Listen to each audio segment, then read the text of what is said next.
अब इसको हमारा बात ये विधानसभा केवल नहीं मानेंगे, तो इसी विधानसभा में हम लोग शौक सिखा देंगे नीतीश लालू और मोदी को नोटा दबा देंगे, लेकिन हम इन लोग को वोट नहीं देंगे। अति पिछड़ा के लिए मतलब रैली है, इसलिए हम लोग आए हैं। मतलब छोटी अति पिछड़ा वर्ग से बिलोंग करते हैं इसलिए आप आए हैं, लेकिन रैली का कोई उद्देश्य होगा ना, आपको पता नहीं है क्या? नहीं, इतना पता नहीं। बदलाव होते होते तो हम लोग 30-35 वर्ष देख लीजिए, कोई बदलाव नहीं है।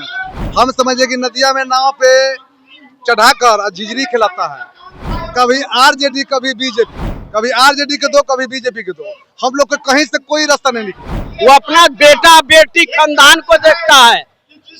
कौन देखता है यही नीतीश कुमार, लालू प्रसाद यार पूरे खानदान को भर दिया। मतलब आप बेटा बेटी दामाद पुतो सबको एक तरफ से भेज दिया। 40% हम लोग होकर भीख मांग रहे हैं सरकार से। जो मुट्ठी भर है वो शासन चलाता है, हम लोग पांजा भर होकर अनुशासन में हैं। नमस्कार, आप देख रहे हैं सच टॉक। सर मैं हूं आपके साथ ऋषभ सिंह। हम यहाँ पटना के मिलर हाई स्कूल मैदान में खड़े हैं, जहां पे अति पिछड़ा हुंकार महा रैली हो रही है। अति पिछड़ों के लिए रैली की जा रही है। इसको लेकर लोग जो आए हैं उनसे बातचीत करेंगे और जानेंगे कि रैली किस बारे में, क्या कुछ चाहते हैं लोग और क्या कुछ उनकी इच्छाएं हैं। भैया कहाँ से आए? भगवानपुर वैशाली। वैशाली से आए हैं। ये रैली में किस लिए आए? अति पिछड़ा के लिए मतलब रैली किस चीज को लेकर हो रही है? अति पिछड़ा के लिए रैली है, मतलब हुंकार रैली। अति पिछड़ा के लिए मतलब रैली है, इसलिए हम लोग आए हैं। मतलब छोटी आप अति पिछड़ा वर्ग से बिलोंग करते हैं इसलिए आप आए हैं, लेकिन रैली का कोई उद्देश्य होगा ना, आपको पता नहीं है क्या? नहीं, इतना पता नहीं। रैली किस चीज को लेकर? ये पिछड़ा जाति का रैली चल रहा है, इसके विजय में हम लोग आए हुए हैं और इसके वजह मतलब उद्देश्य क्या है इस रैली का? कुछ पता है? नहीं, इसके बारे में पता नहीं। यहाँ पे एक लोग हैं, इनसे भी जानेंगे रैली किस उद्देश्य पे? रैली हम लोग अति पिछड़े हुए हैं, इसको गोलबंद बनाने के लिए पटना के धरती पर हमारा नेता जयनाथ चौहान के चलते मैं आप लोग अपने मन से पटना के धरती पर अपना हक और अधिकार सरकार से मांगने के लिए। सरकार से क्या मांगना चाहते हैं? सरकार से जितना हमारा ST जितना हमारा जो कर्पूरी ठाकुर जो दिए थे और उसको समाप्त कर रहा है निजीकरण के माध्यम से ये सरकार, उसको हम लोग अब अति पिछड़े एकजुट होंगे। जाति को तो आरक्षण मिल ही रहा है।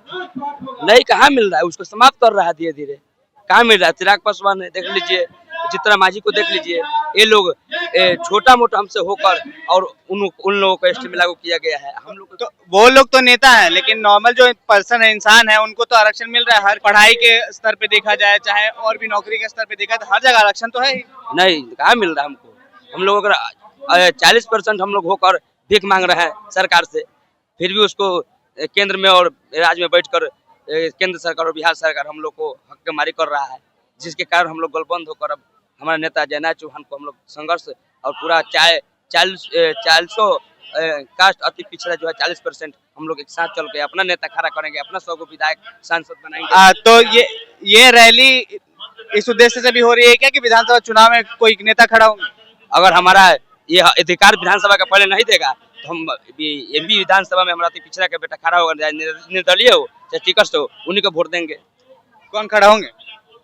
अब जयनाथ चौहान जिस अति पिछड़ा जिस बेटा को अति पिछड़ा के बेटा को मिले टिकट, उसको देंगे। ठीक है। और लोग से जानेंगे हम। यहाँ जो रैली हो रही है, क्या लगता है कितना प्रभाव पड़ेगा सरकार पे? प्रभाव तो समझ लीजिए कि बहुत सा प्रभाव पड़ेगा। जो मुट्ठी भर है वो शासन चलाता है, हम लोग पांजा भर होकर अनुशासन में हैं।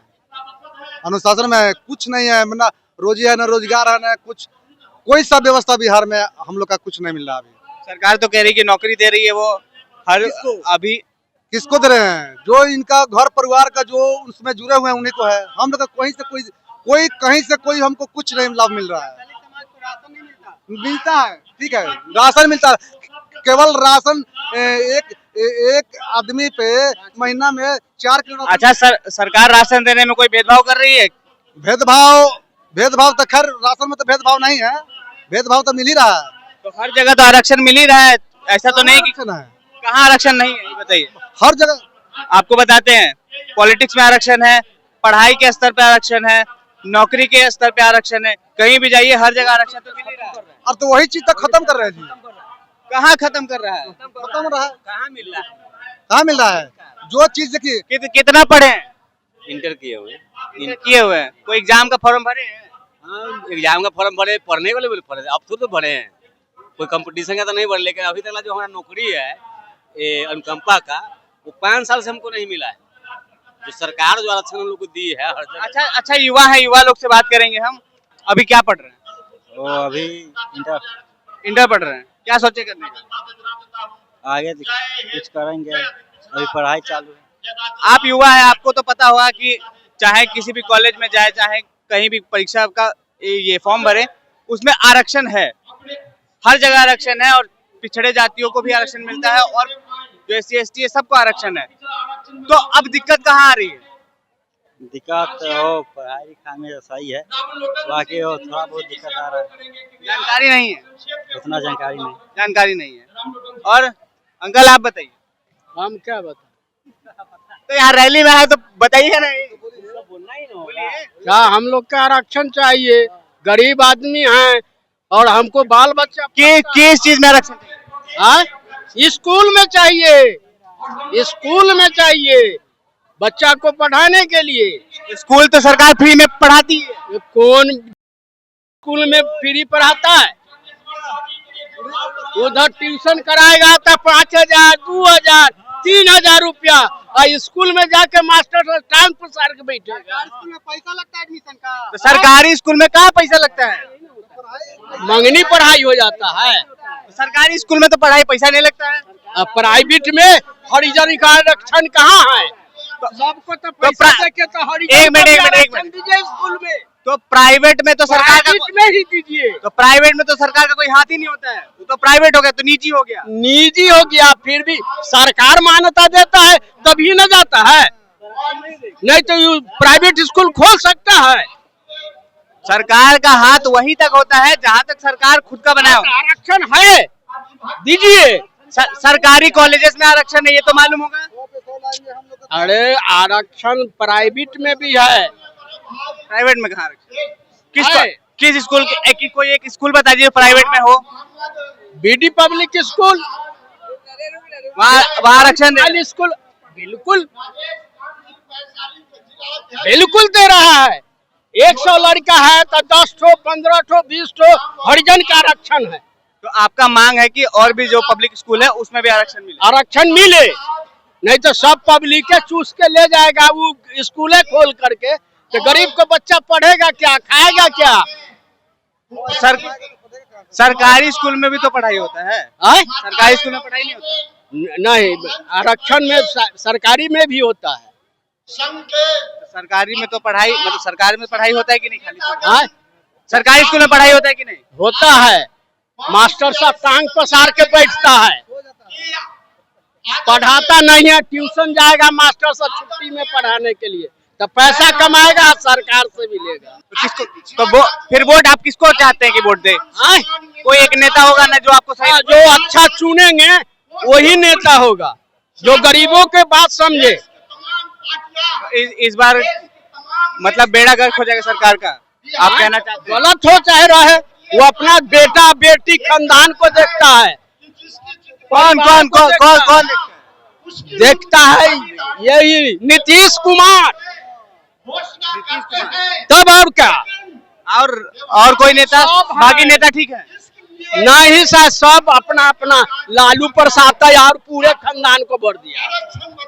मतलब आप बेटा बेटी दामाद पुतो सबको एक तरफ से भेज दिया। तो नीतीश कुमार का तो कोई फैमिली नहीं है, अभी तो खाली बात आ रहा है कि उनका बेटा आएगा राजनीति आएगा। हाँ वही ना, तो अपना अभी तो आया नहीं ना, बातें आ रहा है अभी तक। हाँ, एक दूसरे खानदानी नहीं बदलिए कि हमारा बेटा है। चुनाव को लेकर क्या कहना है? क्या लगता है इस बार चुनाव में कितना असरदार रहेगा ये रैली, या फिर क्या चुनाव में बदलाव होने वाला है? बदलाव देखिए, बदलाव होने के लिए तो बदलाव होते होते तो हम लोग 30-35 वर्ष देख लीजिए, कोई बदलाव नहीं है। हम समझिए कि नदिया में नाव पे चढ़ाकर झिझरी खिलाता है, कभी RJD, कभी BJP, कभी RJD के दो, कभी BJP के दो। हम लोग को कहीं से कोई रास्ता नहीं निकला। JDU भी तो है, JDU भी तो बीच में है, मेन पार्टी में आते हैं। पलटूराम है, कभी पलटू राम है। कभी क्या बोले, उधर लग्गी से मारते हैं, इधर पटवार से मारते हैं। हम लोग को झिझरी नदियां में खिलाते खिलाते कितना तक खेलेंगे। अब उससे बढ़िया है कि हम लोग का पिछड़ा, अति पिछड़ा जो जाति है, हम लोग खुद अपनी सरकार बनाएंगे। इन लोग को 2%, इनको लोग का 2%, इन लोग का जैसे कि ये 2% ये नहीं है, तो हम लोग का 40% वाला हम लोग ऐसे देखिए मारा चल रहे हैं।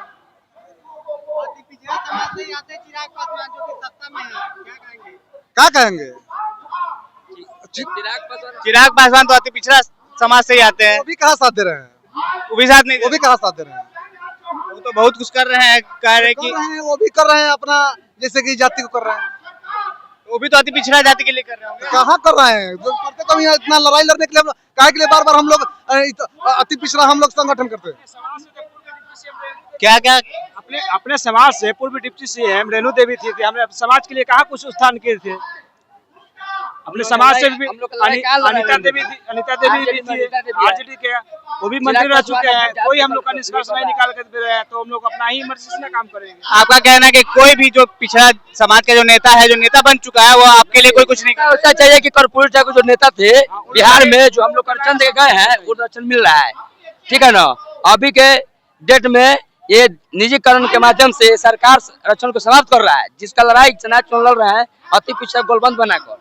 अब इसको हमारा बात ये विधानसभा केवल नहीं मानेंगे, तो ऐसी विधानसभा में हम लोग शौक सिखा देंगे नीतीश लालू और मोदी को, और हम लोग अपना वोट में नोटा दबा देंगे, लेकिन हम इन लोग को वोट नहीं देंगे अति पिछड़ा। हाँ, तो कह रहे हैं कि इस बार जो चुनाव होने वाला है, अगर इनकी बात नहीं मानी गई तो नोटा दबा देंगे, मतलब किसी को वोट नहीं देंगे। ये और लोग हमारे साथ, उनसे जानेंगे कि ये रैली का उद्देश्य क्या है और क्या किस लिए यहाँ पे आए हैं। इस रैली का उद्देश्य क्या है, सबसे पहले ये बताओ। आरक्षण बचाओ उद्देश्य है। दूसरा नंबर ये है कि सारा जब सरकारी संपत्ति प्राइवेटकरण ही हो जाएगा, तो फिर हम लोग गरीब गुरबा का बच्चा पढ़े लिखेगा तो फिर कहाँ क्या करेगा। अच्छा, प्राइवेटकरण हो जाएगा, मतलब प्राइवेटाइजेशन को लेके आप विरोध कर रहे हैं। क्या लगता है, क्या प्राइवेट हो रहा है? अब रेलवे प्राइवेट हो गया, हवाई अड्डा जो है ये हो गया, प्राइवेटकरण सब हो रहा है। हवाई अड्डा तो शुरू से प्राइवेट था, और रेलवे का बात चल रहा है, अभी हुआ नहीं है। हाँ, तो आप मतलब जो रैली में आया है, तो इसका उद्देश्य कि जो प्राइवेट हो रहा है उन सब चीजों को ना हो, रेलवे जो रेलवे नहीं, मतलब जो लोग सरकार है वो सरकारी संपत्ति को सरकार बरकरार रखे। वो सब सरकारी संपत्ति सबका संपत्ति है, एसी एसटी जो भी है सबका है।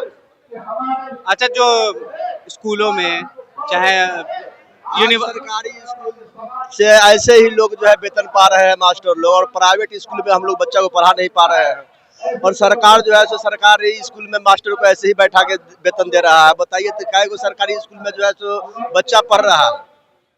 सारा सरकारी स्कूल तो ऐसे ही खाली पड़ा हुआ है। पिछला साल तो काफी भर्ती हुआ है सरकारी स्कूल में, नए नए टीचर्स भर्ती हुए हैं, और सुन रहे हैं, ऐसा सुनने में आ रहा है कि काफी खिचड़ी के लिए छोटा बच्चा जाते हैं, बाद बाकी पढ़ाने के लिए लोग जो है प्राइवेट नहीं पढ़ाते हैं। तो फिर जब प्राइवेटकरण जब है तो सरकारी क्या है, सरकारी संपत्ति तो फिर जो है सो ऐसे ही लोग बैठ कर ले रहे हैं, उसमें से वेतन ले रहे हैं, पा रहे हैं। तो पढ़ाई के लिए सरकार तो एक ऑप्शन दे रही है ना कि सर प्राइवेट में ना जाए बच्चा, उसको तो प्राइवेट नहीं कर रही है सरकार, लेकिन सरकार फ्री में पढ़ाई तो दे रही है। सरकार तो पढ़ाई दे रहा है, खिचड़ी दे रहा है, बस वही प्राइवेट में कहाँ, प्राइवेट में सब कहाँ है। प्राइवेट में पूंजी लगाइए, बच्चा पढ़ाइए, सरकारी में क्या है, बस वही खिचड़ी खिलाइए और छोटा छोटा बच्चों को जो है सो बस क्या शिक्षा है। सब लोग अपना पैर में पैर टकराते रहते हैं, मास्टर लोग कौन देखता है, कहाँ देखने वाले हैं लोग। बड़ा इल्जाम लगा रहे हैं, क्या बड़ा इल्जाम लगा रहे हैं कि मास्टर लोग पढ़ाई नहीं कराते हैं। अरे भैया, यदि सरकारी में पढ़ाई होता तो फिर प्राइवेट क्यों हुआ। प्राइवेट सारा बंद होता तो सरकारी का जो है सुधार होता। सरकारी तो जैसे अभी क्या बोल रहा है, BS चैनल अपना सरकारी अथी था, BS चैनल बंद हो गया। बताइए, उस समय पहले सिम मिलता नहीं था, हम लोग भी लिए थे BS चैनल का। BS चैनल लिए, कुछ दिन चला, उसके बाद पता चला कि BS चैनल ही खत्म हो गया। BSNL की बात कर रहे हैं, तो BSNL तो आया है, 4G भी आया है। वो तो सब प्राइवेट हो गया ना, सरकारी था BS चैनल। BSNL अभी भी सरकारी है कल।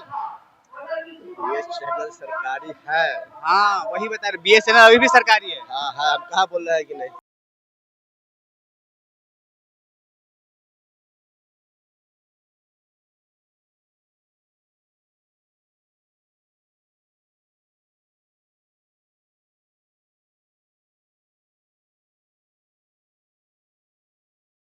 अति पिछड़ा हुंकार महारैली के बारे में आपको बताते हैं कि यहाँ लोग जो आए हैं आरक्षण की मांग कर रहे हैं, उनको जहाँ तक जानकारी है उनके हिसाब से आरक्षण सरकार खत्म करने वाली है।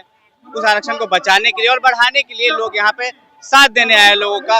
उनका कहना है कि अगर चुनाव से पहले उनकी मांगे पूरी नहीं हुई तो इस पर नोटा दबाएंगे या अपने लोगों को खड़ा करेंगे इस विधानसभा चुनाव में।